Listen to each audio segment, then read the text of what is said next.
Hey, what's up guys? This is Gary coming back to you with another video here. This one's a little bit different. You were just looking at a hot shot driver heading out, and before that, here's a video of getting them loaded up. This is a laser 3000 watt going up to Sean in Niagara Falls, New York, and I got Chris heading up to do the install on this one. And then when we get our press brake in for Sean, I'll be flying up there and spending a little more time with him on the press brake and the laser and getting it all dialed in. So you can see in the new shop, even though it's open and spacious, you know, loading up these lasers and having a room for the forklift and the 8-foot forks and all that, it pretty much uses up a lot of real estate.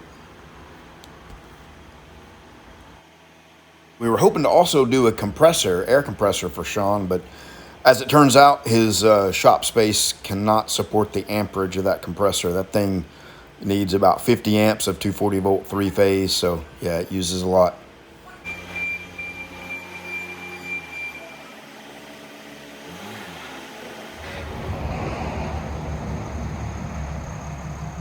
Oh yeah, so got the Dodge Cummins rig with the Big Tex gooseneck on there, making the 1,500 mile journey up to Niagara Falls from Texas.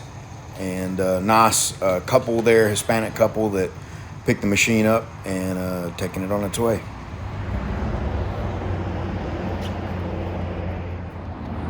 All right, well, you saw that one getting loaded up, heading to Sean up in Niagara Falls.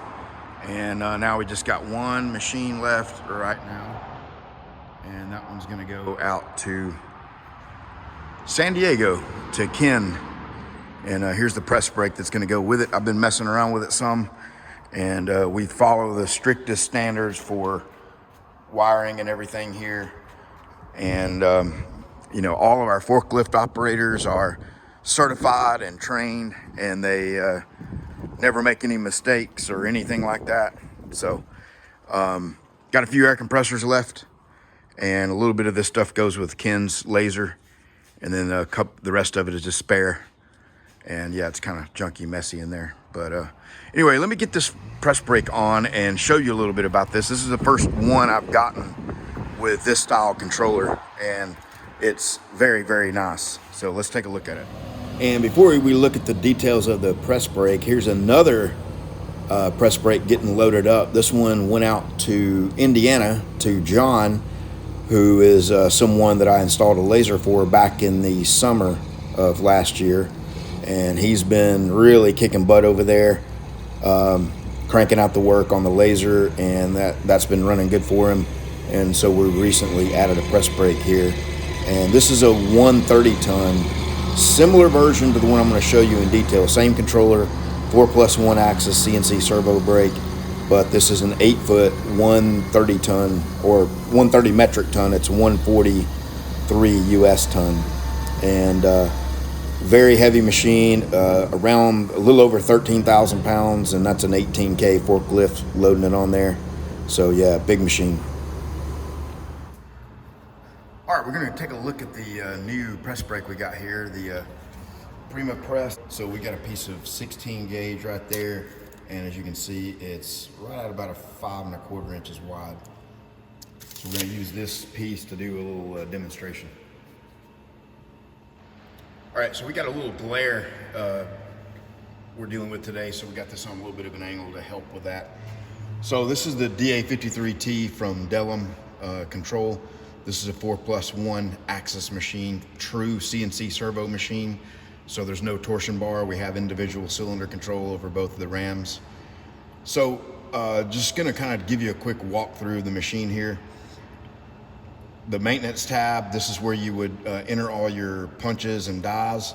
So I think you can hold 30 punches, 30 dies. So bottom dies there, punches there.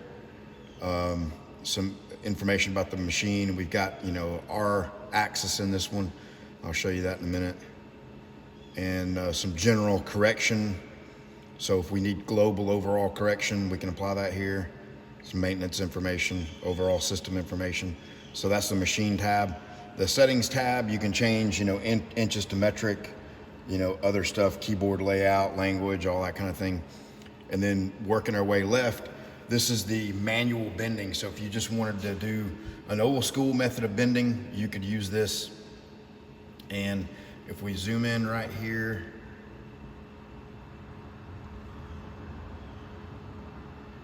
so you know, you can touch the method and select from air bending, bottoming. If you got a hemming die, you can use that. The bending length, that's going to be the width of the material. So our piece that was 5 1/4 inches wide, we'd just put that here. Oops. So product position, that is going to be where on the brake that you are from left to right.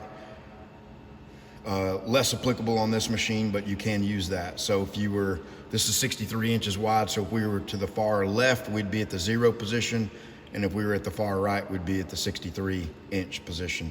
So the angle of the bend, 90 degrees, and if we need to do any correction, we can apply that here to Y1 or Y2, and if you touch on that, it just brings up, you know, a little menu here where you can apply a correction. And you know, this is where the actual positions, physical position that the ram is going to come down in, and then the mute is at the point where the fast jog down, it goes into the forming mode to actually make your bend. So you can set what depth that is, and you can see, you know, the final position is 5.1 inches down. So at about what, 300 thousandths, 400 thousandths below, above that is where the mute happens, the slowdown basically. And then when it retracts between bends, you can specify how far you want that to open so that the machine's efficient. The ram's not opening all the way up, just opening 1.5 inches to let you get the part out, flip it around, do whatever you got to do next. Right here's where we'd set the thickness of the material. It's already got, you know, 16 gauge set in there, 063. You know, you can see that it's steel, so if we were bending aluminum or stainless or whatever, you could pick that. And then here's where you know, from the, if we go back to the machine tab, you see we got dies in here, and I've already created, you know, it's a duplicate, but I've created another one in there. So if we go back here, and you see we got right here, we can pick from the actual dies that we've already built. So that's the one we want. So that's the manual. If you want to go to program mode, it looks very similar, but if you notice in the top right or top left up here where my fingers are, this is where you can create steps of the program. So you can manually create a program with as many steps as you want. And you know, and that works great. But for today's demonstration, we're gonna go and create a product and use the product and 3D drawing method to do that. So here, you just go new product and give it a name.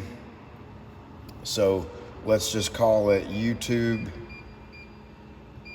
and you can give it a description, whatever, test. We can pick the material, 0.063 for 16 gauge. Steel, our bending length again is the width. So remember from before, I showed you that 5.25 inches wide. And then, you know, you can set some other information here like inner or outer. This is where, like, you know, how did you draw it? You know, did you measure from the inside of the flange or the outside of the flange? And of course it makes a difference. The thickness of the material, the K factor, the bend angle, all those things, you know, make a difference. So we're gonna leave it on outer for right now. We're just gonna go to accept, and you see it comes up and gives us a chance to draw whatever we wanna draw. So the flat part of the surface, we'll make this we'll make it 3 inches right here. So now we got a 3-inch piece, and then we can make our first flange right here, and we can set the angle. I'm just gonna say okay and let it set the angle.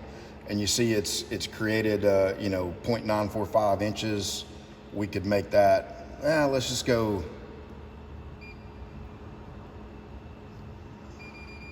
let's go 0.75 on that. And you see it's at 90 degrees. If we wanted to change that,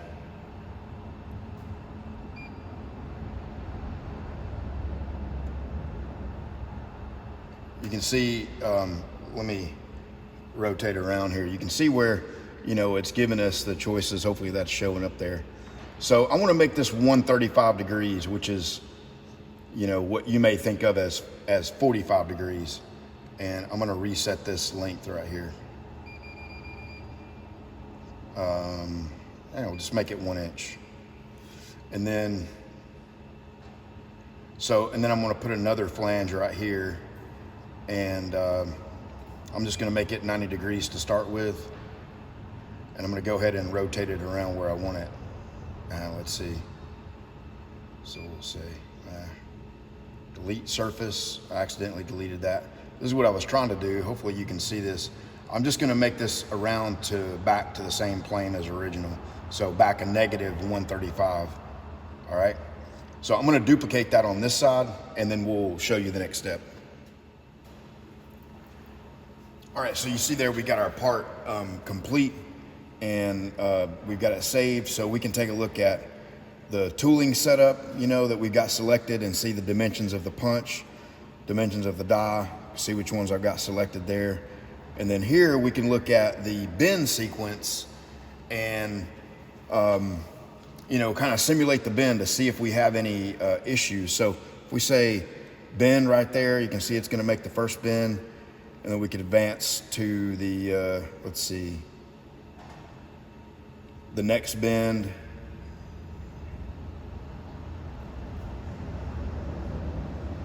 You see the way it's asking us to do it here.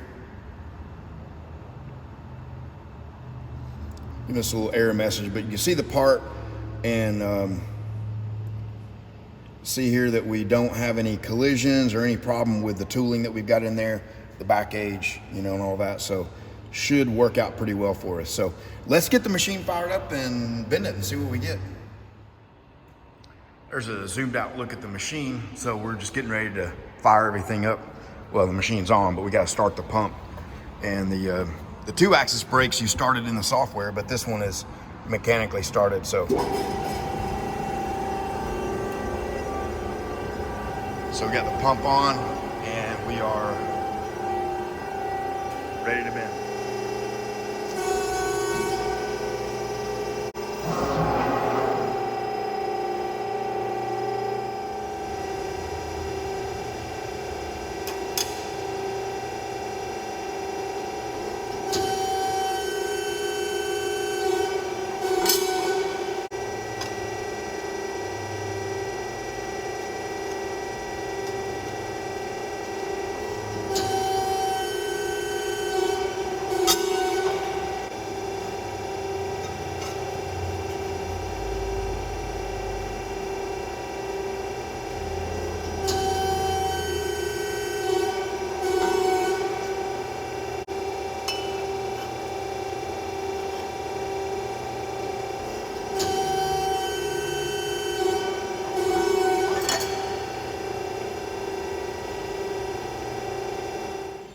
All right, so there's a look at the part that we just bent, and you can see that the flanges are sitting down there pretty nicely.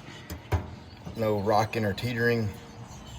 There's some other bends I did, test bends, dialing it in, and I've been a little on that piece. All